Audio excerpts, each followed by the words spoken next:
They tell you time is a river.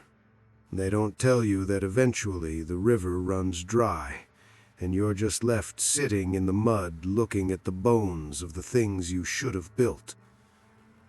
I spent 40 years waiting for next year. Next year I'll travel. Next year I'll tell her I'm sorry. Next year I'll start that business, or plant that garden, or finally learn how to be a man worth knowing. But next year is a thief, isn't it?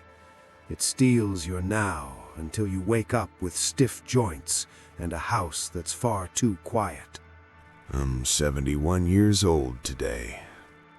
I'm sitting here in my study, and the house it's deafeningly quiet. You know, when you're young and the house is full of noise, toys scraping on the hardwood, the constant "Daddy, look!" the slamming of the screen door, you dream of a moment of peace. You think, if I could just have 1 hour silence to get this work done, I'd be happy. Well, I have that silence now. I've had it for years, and I can tell you it's not what I thought it would be. It's heavy. It's the kind of silence that has a cold weight to it. It presses against your ears until they ring. I look at the mahogany desk I'm sitting at. I remember the day I bought it. I ran my hand over the finish and I felt so proud. It was a symbol that I'd made it, that I was a man of consequence. But now, looking at the dust in the corners, I realize this desk was just the altar where I sacrificed my family. One just 5 more minutes at a time. I offered up their childhoods on this wood, thinking I was building something that mattered. I grew up in a time where a man's worth was measured by the thickness of his wallet and the stability of his roof. I took that to heart. I made it my religion. I thought my job was to be the fortress, the high wall that kept the world's hardships away from my wife and my children. I was so busy building the wall that I forgot to live inside it. I remember my son, Leo, coming into this very room when he was 6. He was holding a Lego ship he'd spent all afternoon building. He was vibrating with excitement. His eyes were wide, waiting for me to see what he'd done. And I didn't even look up from my laptop. I didn't even turn my head. I just held up a hand, a flat, cold palm, and I said, "Leo, Daddy is on a very important call. Go show your mother." I can still see his reflection in the window. I saw his shoulders drop. I saw that little ship, that important thing he had made, lose its shine in his hands. He didn't argue. He just turned and walked out, closing the door softly. He learned that day that important meant money. He learned that important meant something that happened in a suit, not something that happened on the living room carpet. I thought I was being a hero. I thought I was securing his future. I didn't realize I was teaching him that he was an interruption. I spent 30 years grinding. That's what they call it now. I was the first one in the office and the last one to leave. I missed the birthdays, the middle school plays, the scraped knees, and the first heartbreaks. I was always on a flight, always in a meeting, always just one deal away from being able to relax. But I told myself it was okay because I was sending them to the best camps. I was buying the designer clothes. I was building a legacy. But here is the brutal truth that takes 7 decades to learn. You cannot eat a legacy. You cannot hug a bank account. And you certainly cannot go back and kiss a forehead that has grown up and moved 3 states away. I remember a Saturday.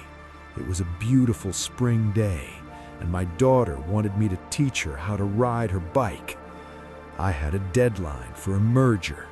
I told her, "Next weekend, sweetheart, I promise. Daddy just has to finish this one thing." Next weekend became next month. Next month became next year. And then one day, I looked out the window, and she was riding that bike down the driveway with her older brother holding the seat. She had stopped asking me. That's the sound of a heart closing. It doesn't scream. It doesn't throw a tantrum. It just stops asking. And you, in your busyness, you don't even notice the door has been locked from the inside. I became a ghost in my own home. I was a provider of things, but a thief of memories. I provided the heat and the radiators, but I provided no warmth in the conversations. I was the man, the one who paid for everything. And because I paid for everything, I felt entitled to be tired. I felt entitled to be left alone. I'd come home late, eat a plate of food that had been kept warm in the oven, and I'd sit in front of the TV, too exhausted to ask my wife how her soul was doing, too drained to hear about the kids' day. I thought I had given enough because I had worked 8 hours. I didn't realize that my family didn't want my labor. They wanted my heartbeat. They wanted the man, not the paycheck. I look at the photos on the wall now. My children are smiling, but I'm not in most of them. I was the one behind the camera, or more likely, I wasn't even in the house. I'm a stranger in the story of their childhood. I provided the stage, I paid for the costumes, I kept the lights on, but I never actually watched the play. Now the future I was working for is here. The kids are gone, the house is paid for, and I realize I traded the only thing that actually mattered, the tiny, fleeting, unremarkable moments of their youth, for a pile of wood and stone that is now far too big for one old man. I thought I was building a life.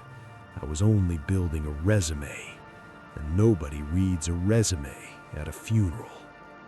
But the real irony, the real cruelty, is that I won. I have all the things I worked for. I have the silence. I have the house. And I have never been more miserable in my entire life. I sit in this chair because I have to. My bones have turned to glass. They're brittle, weak things that have given up on me. I can't even walk to the kitchen without a struggle that leaves me gasping. I spent my life running, racing, climbing, and now I am a prisoner in a body that won't even carry me to the front door to see if anyone is there. But no one is coming. Martha is gone. She fought that cancer for 2 years while I tried to manage the situation like it was just another boardroom crisis.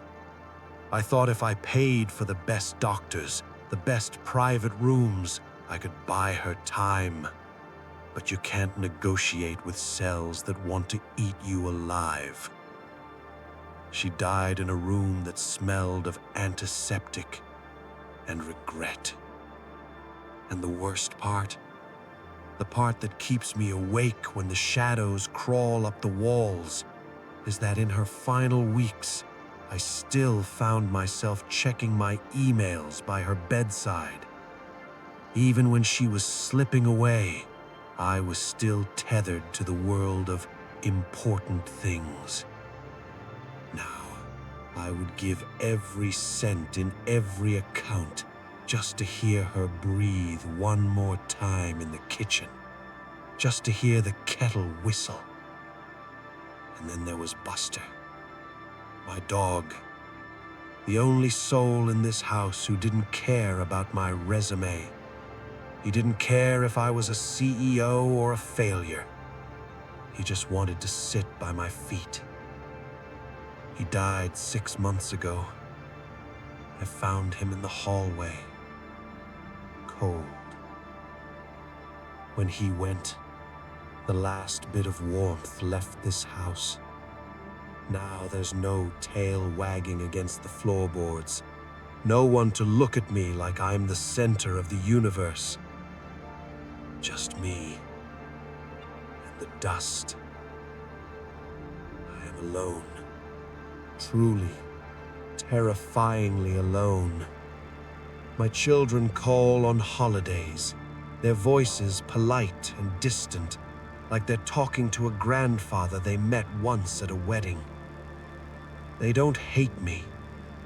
That's the sting. They just don't know me. I am a bill payer. I am a bank. I am not a memory. I have the big house. I have the mahogany desk. I have the stability. And I would trade it all, every brick, every stock, every trophy, to be that young man again. The one with the empty pockets and the noisy house.